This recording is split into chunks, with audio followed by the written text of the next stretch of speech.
Buɗaɗɗiyar wasiƙa zuwa ga 'yan kwankwasiyya. Magana ake ta party member.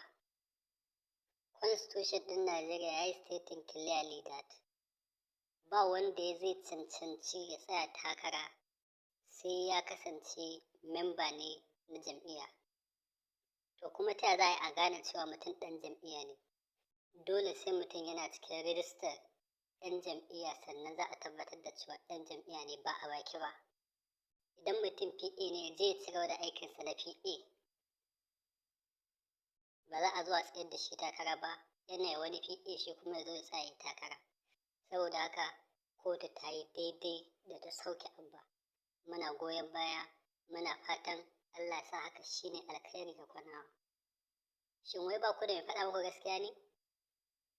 Sai mun zo mun faɗa a social media? Ina manyan naku? Duk waɗanda kuke tunanin kuna kaiwa waje first class da menene duk ƙarya ce ashe. Shin ba su karanta constitution su zo su faɗa muku ba? To Abba ya tafi.